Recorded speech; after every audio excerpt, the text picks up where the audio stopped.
and I simply remove the telephone jack and plug it into this box here, the modem. I then take another wire from the modem and plug it in where the telephone was. I can then switch on the modem. It's now telling me to phone up the main press cell computer. So it's a very simple connection to make. Extremely simple. I'm now waiting for the computer to answer me. And things are starting to happen. Things are starting to happen. Why did you buy a computer?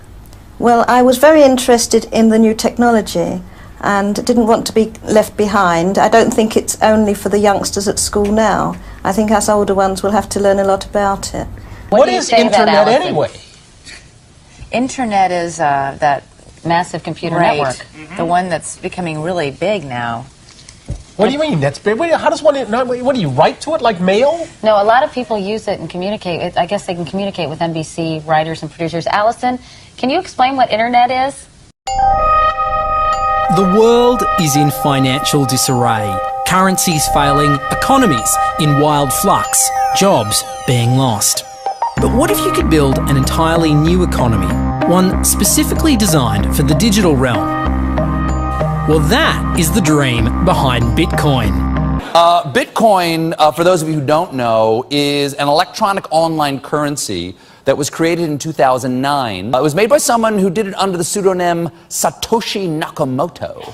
Like any economy, you don't want too much too fast, because then the value of your currency drops, or so slow that your economy grounds to a halt. It's designed to be a self-stabilising economy. Whether it actually is that way though, well, that is a little bit more complicated. Because some people have said, hey, Bitcoin is the answer to those problems. Are you a believer? Well, Bitcoin is exciting because it shows how cheap it can be. Bitcoin is better than currency in that you don't have to be physically in the same place, and of course for large transactions currency can get pretty inconvenient. And what is Bitcoin? Bitcoin is a currency on the internet. I sent 100 euros worth of Bitcoin from here in Tokyo directly to you guys through this camera, through the network, through the TV, right into your home. If I had tried to do that, send you the money with a traditional bank, it would have taken several days and probably cost 30 euros. I just did it right now with Bitcoin instantly, basically for free, and didn't have to ask anybody for permission. I didn't need a bank, I didn't need a government, I didn't need anybody. I just needed myself and you and our smartphones to do it. That's the power of Bitcoin. Wall Street is fraud, America is fraud, the world is fraud, banks are fraud, central banks are fraud. We live in an era of fraud. It's all based on fraud, and they get a percentage of the fraud. That's the business model. To suggest that there is any moral or ethical aspect to anything that's going on now is to be completely naive about the fact that we live in an era dominated by financial terrorists,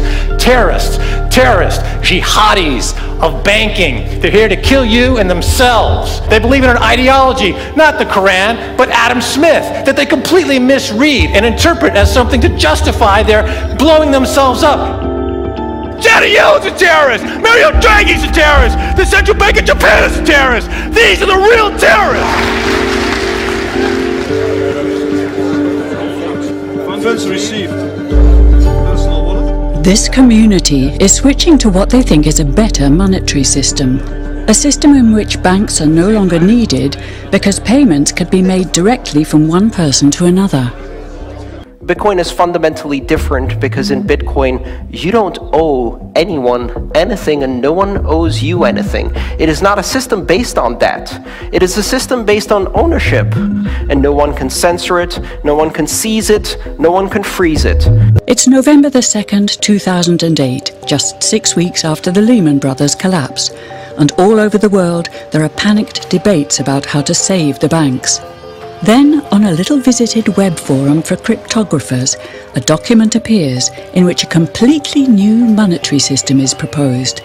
The visionary author calls himself Satoshi Nakamoto. These were the darkest days of the financial crisis, so that to me suggests a very clever mind that saw an opportunity, the perfect opportunity to introduce a new radical technology and a new radical approach to money and finance at just the right moment when people would be very open to making this big shift that's required to adopt a new currency. What's exciting for me is like a global economy. Right now we say we have a global economy, but I can't take $1 and give it to you in the Netherlands and then you know what to do with it, right?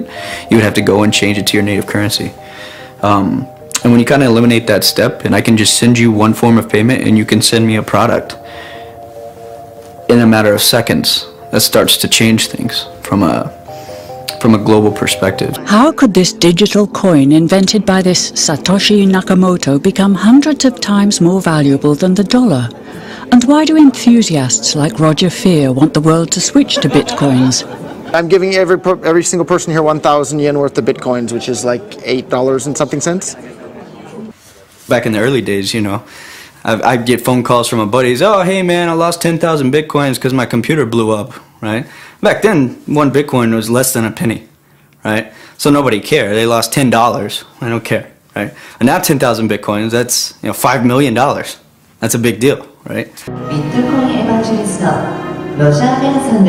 I think a lot of people are underestimating the way in which Bitcoin and the blockchain are going to change the power structures in society in general. I mean, I grew up in the US and I see all these people like, yeah, nuke everybody in the Middle East and kill them all. And then they have the former Secretary of State Madeleine Albright on 60 Minutes, one of the most popular news shows in the US, and they asked her, they said, like, there's reports that more than 500,000 Iraqi children have died as a direct result of US sanctions.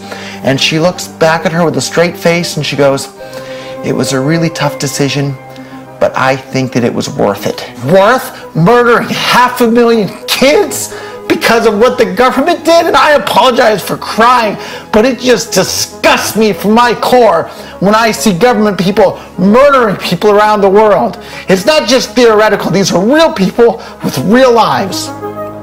And it's real people, and Bitcoin has the power to undermine everything they're doing to people around the world. And I'm sorry for shouting, but it just disgusts me what these people in government do. And they do it through central banking and through the control of the money supply, and Bitcoin takes that away from them.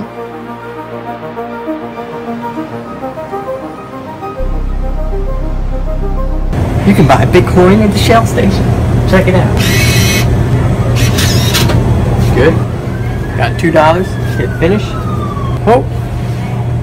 $2 Bitcoin, just like that, from this machine. I just turned cash into digital currency.